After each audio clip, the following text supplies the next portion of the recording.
Finding your perfect productivity persona could be the game changer that you need to crush your goals for the rest of the year. Did you know that understanding your unique productivity persona can actually boost your efficiency by 30%?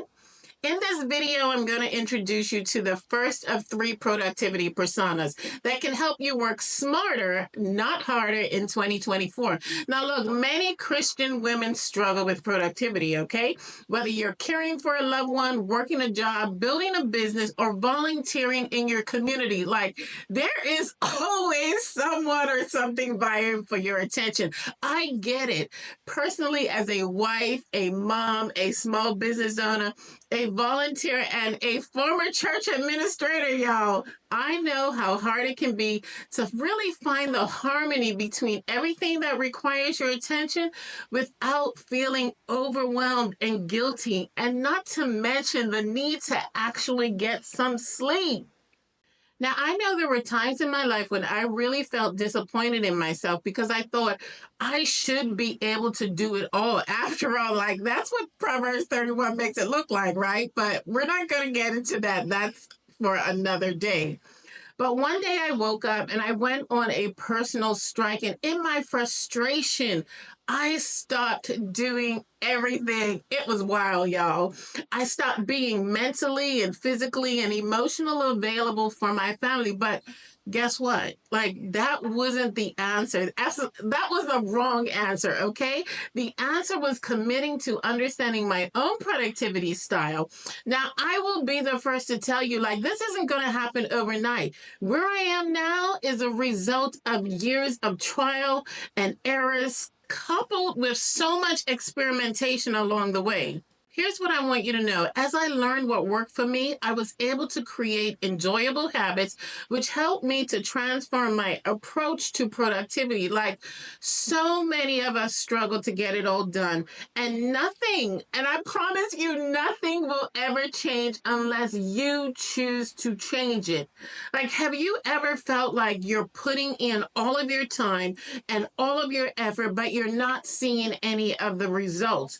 You feel like you're in this constant cycle of going and going and going, and nothing is actually being completed.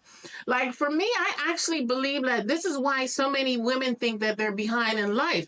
But I want to affirm in you today that God knows exactly where you are and what you need. God knows your ending from your beginning, and you need to understand that he is walking with you every single step of the day. You may not see the cloud by day nor the fire by night, but God says, look, I am about to do something new. Even now, it is coming. It is coming to you and for you. You do not see it. Indeed, I will make a way in the wilderness for you. And I need you to believe that God is always clearing the way and preparing a way for you, right? But the problem is that so many of us try to follow a broken path by forcing ourselves into a productivity method that simply doesn't work for us. And some of those, like, if you read some productivity books, they completely leave God out of the picture altogether. So let me be the first to tell you, okay? It's okay that you are not a morning person. You can still be successful if you don't get up at 5 a.m. Ephesians 2:10 says that you are God's workmanship. And that means that he knows exactly why you exist and exactly what he purposed you for. Every day, God is preparing you to be the person that he envisioned you to be. And that doesn't happen at 5 a.m. or after a cold ice water plunge, okay? It is happening all the time. Now, that's out of the way. Let's dive into the first productivity persona, the planner. So if you are a planner girly, go ahead and leave me a comment that says planner girl here. If you're a planner, you love structure and thrive on having detailed schedules and lists. You often set aside time for everything. Look, you take Ecclesiastes 3 to the next level because you literally know that there is a time and a season for everything. And guess what? I love that for you. Now, we've seen so many amazing examples of planners in the Bible, such as Moses and Solomon, but Nehemiah is an excellent example of a planner. Look, y'all, to me, Nehemiah is the GOAT of planning.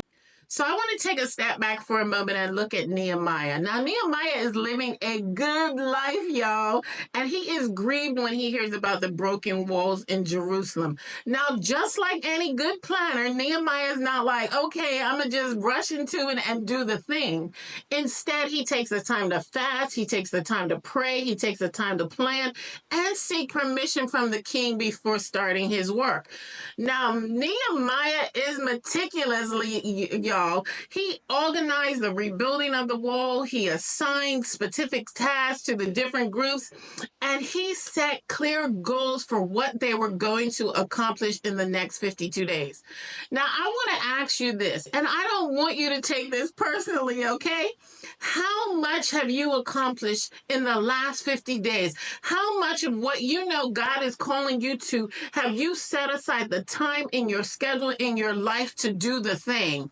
That's what I want to know, because I believe God is creating a new season for you.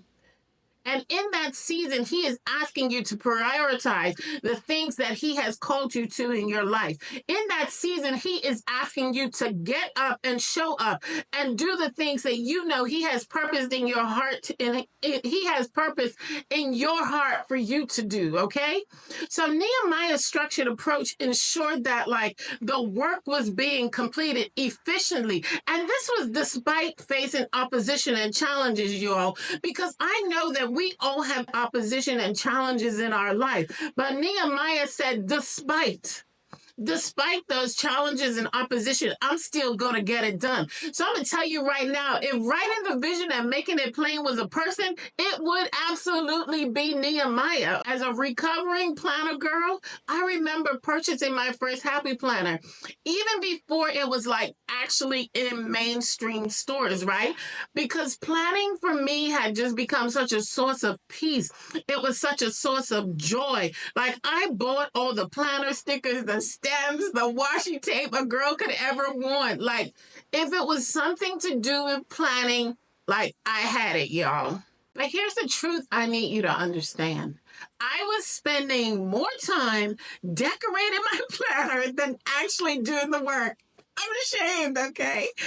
It was more important to me to have a planner that made me look and feel busy than one that supported my goals and dreams.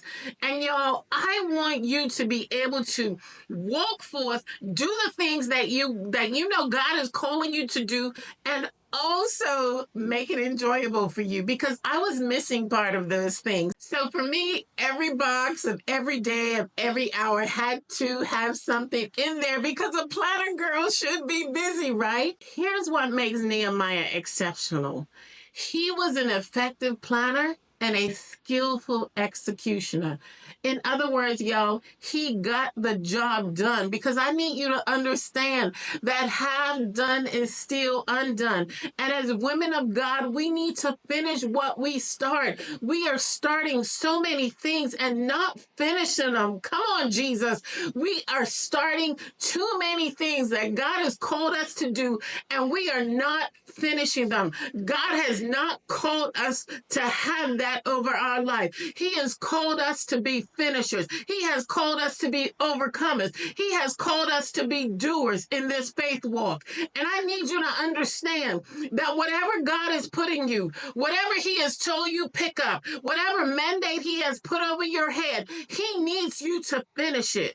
At one point in my life, I had so many ideas, so many projects undone, because my plans, y'all hear me, my plans were always sidetracked. And I really never had a system to get back in place when I got off track. Like when I dropped off, that was it. So planners often excel at mapping out the vision, but we aren't exactly at the top of our game when it comes to getting it done. Like I was good at getting a lot of the little things done, but the harder things that I had to put my energy and effort into, I put them in my planner to make me feel good. And let me tell you, like week after week after week just went away. It didn't happen. I bypassed it. Like I knew that I could skip it over and like there wasn't any consequences, right? After all, this is what God is calling me to do. He's telling me do it. I'm not doing it and nobody ain't checking. So it's all good. I don't have to worry about it. I don't have to be accountable to anyone about it. But I want you to know, I want you to know, which I had to remind myself of this too. There may not be anyone steering me right in my face telling me I need to be accountable, right? But there is a God that I serve, a God who sees, a God who knows that the reason that He created me for, the reason that I exist, and there is someone out there who needs me, who needs to hear a word from me, who needs my support, my encouragement, and they're not getting it because I'm not doing what I'm supposed to do. So I want you to know that when you think that you're not being held accountable by anybody, God sees you, and He is the best accountability partner ever. I was recently talking to one of my daughter's guidance counselors, and she was telling me that she was pursuing her dreams and then life happens as it always does, right? And now it's been 9 years that she has struggled to start because she fell into the next trap. And that trap is that planners can become so obsessed with creating the perfect plan that they never get started. But I want you to know, because we serve a faithful God, that God says in Nehemiah 2:20, the God of heaven himself will prosper us. Therefore, his servants, and I want you to take out his servants and I want you to put your name in there. Therefore, Telanna, we will arise and build. You know what that means, y'all? That means you have to get up and take the action, because we rebuke every inaction in the name of Jesus. God has put in you every single thing that you need. And what you don't have, you have to understand that He will fill in the gaps for you when the time comes for you to need it. But whatever it is that you think you're waiting on, God says, no, you don't have to wait. Just get up, arise, and build. See, planners tend to plan for everything, for every minute of the day. And that actually leads to exhaustion, right? Women are not sleeping. How can you be effective as a mother, a wife, a employee, a business owner, whatever relationship you have, a daughter of a king? How can you be effective if you cannot function? I want you to really think about that, because so many times we will bypass sleep thinking that we have to continue to do things. But God has called you to renew your mind, and you renew your mind also by getting sleep. Sleep is a time when your body is renewed and your mind is renewed. Of course, outside of renewing your mind with the world, right? I'm talking about the physical renewal. So listen, planners invest so much time into the planning process. I know I'm guilty of that, right? You put so much time into the process that you're easily caught in the sunken ship fallacy. Now, if you don't know what the sunken ship fallacy is, that means that you feel like you should be continuing to pour yourself into something that isn't working. You should continue to pour your time, your energy, your effort, your money into a plan that is not viable. We see this every day. It is called you not letting go. If something isn't working, you need to trust God to show you a new way. The thing that I love about the Old Testament is that, do you know how many times God gave Joshua a new way to conquer Israel's enemies? But guess what? I don't know either. But it proves my point that even God will make a way, even when you don't see it. So if you are a planner, If you're one of my planner girlies and you want to take more action, start implementing one of these things today. The first thing I want you to do is include buffer time in your schedule for unexpected changes or just for you to breathe. Not every minute of every day has to be so busy and productive. Next is limit the amount of time you spend planning. For me, that is every Sunday evening from 7 to 7:30. And for projects that I can't get in during that time that I also need to plan, I have a CEO day, which is on Wednesdays. If you are a business owner, if you are building a side business, you need to have a CEO day, or you need to have a certain amount of time that you can set aside and say, this is what I need to plan to do in my business. The next thing is schedule reflective time to learn and refine your planning process, okay? You cannot keep going down this cycle of what's not working. At some point, you need to stop and say, this isn't working. I need to switch up. I need to pivot. I need to do something different. The only way that you do that is by taking the time and having a reflective process. This is actually part of my Sunday planning process, right? And I use my Purpose Minded Woman Focus Implementation Planner, which really helps me to hone in on those things that I need to change. It is a weekly reflection. I'll include the link for that below in the comments if you need something like that.